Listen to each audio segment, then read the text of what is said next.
Artsinjo, Ampasamana-Tongotra, un petit village de centaines d'habitants dans la commune rurale de Mernarive 2. C'est là qu'habite Rouvassou, une jeune mère de famille bénéficiaire des appuis du ministère de l'Agriculture, de l'Élevage et de la Pêche à travers le programme Formaprod financé par le FIDA.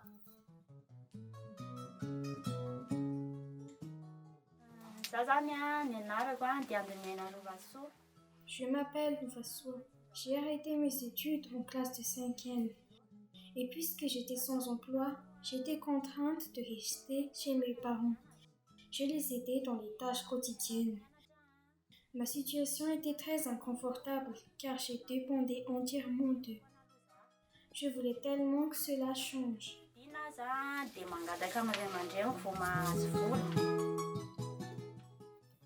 L'histoire de Rouvassou illustre bien le cas de la plupart des jeunes filles ciblées par le programme Formaprod.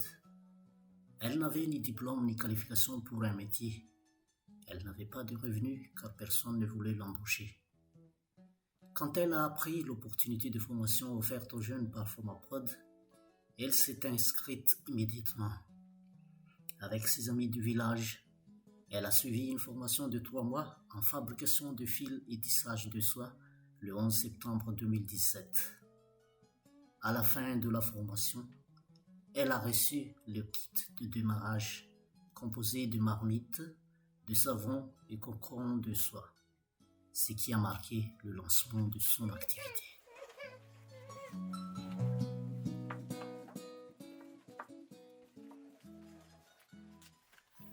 Un an s'est écoulé, l'activité de Rouvassou marche bien. Mais pour la développer, elle a intégré une coopérative déjà existante, suivant le conseil du tuteur formateur. Elle n'était pas déçue.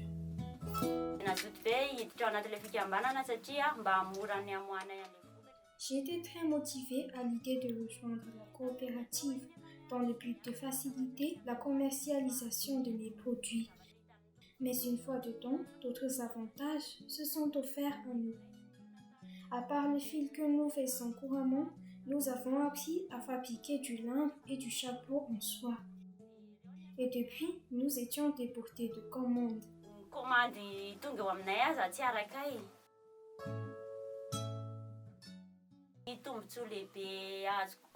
L'autre avantage d'être membre d'une coopérative, c'est que j'ai pu économiser de l'argent grâce à l'achat groupé de matières premières. Avant, quand j'utilise 50 000 milliards, je dépensais 15 000 milliards pour les frais de déplacement et le repas en route.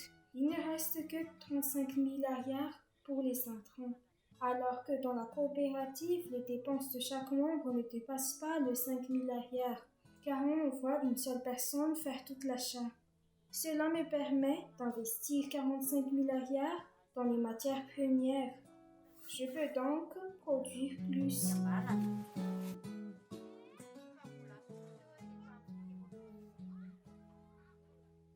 Actuellement, Rouvassou est une jeune femme épanouie. Elle a un métier qui rapporte. Son revenu lui permet de diversifier ses activités. Sa famille n'est plus dans le besoin car en complémentarité avec celui de son mari, le budget de son ménage semble suffisant. J'arrive à fabriquer 300 fils de soie par mois à raison de 1 000 milliards la pièce. J'estime mon revenu mensuel à 300 000 milliards. Ce n'est pas ma seule préoccupation. Je peux faire d'autres activités pour la demi-journée qui reste afin de diversifier mes sources de revenus.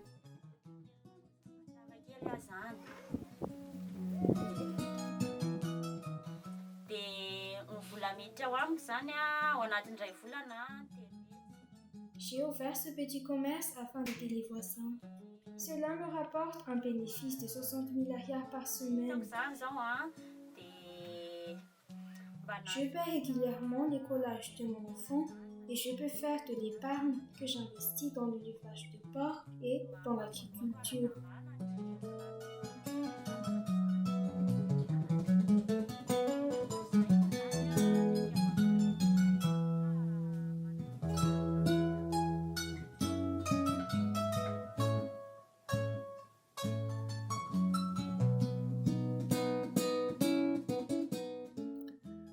fait de rejoindre cette coopérative a aussi forgé les compétences de Rouvassou en matière de communication et relations commerciales. Notons en passant que cette coopérative lui a prêté de l'argent pour l'approvisionnement en matières premières. Pour cette jeune mère, la perspective est évidente.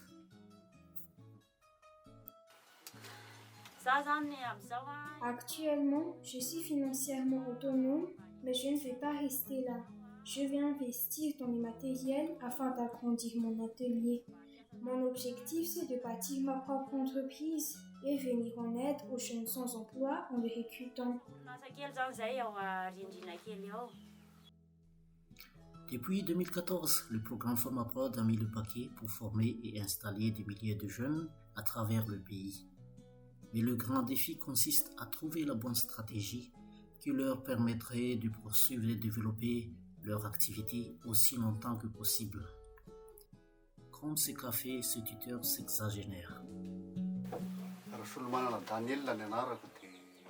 Mon nom c'est Daniel, je suis le tuteur formateur des jeunes appuyé par le programme FormaProd. Mon premier rôle consiste à inculquer le savoir-faire en matière de fabrication de fils et tissage de soie. Le deuxième, c'est de préparer et accompagner ces jeunes dans le développement de leur business. C'est la raison pour laquelle je les ai incités à rejoindre la seule coopérative dans le village.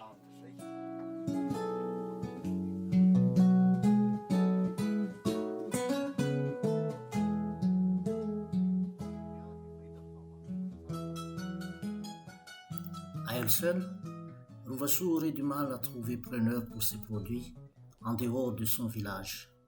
Mais dans la coopérative, la quantité produite pourrait intéresser un opérateur de marché comme Madame Jasmine, une commerçante voulant prêter main forte aux jeunes formés par le programme. Madame Jasmine, mpiara-miasa amin'ny manao asa tanana Je m'appelle Jasmine. J'ai ouvert ce petit commerce ici à Miarnarive pour 2 raisons. Valoriser l'artisanat malgache d'une part et aider les jeunes à écouler leurs produits de l'autre. Je veux que ces jeunes aient un emploi décent continu. Mes produits proviennent des 3 zones où se trouvent des groupes de jeunes appuyés par le programme. Parfois, j'ai du mal à honorer les commandes des clients car la capacité de production de ces jeunes est très limitée, vu qu'ils utilisent encore des matériels très basiques. S'il y a des améliorations à apporter, c'est là-dessus qu'il faut voir.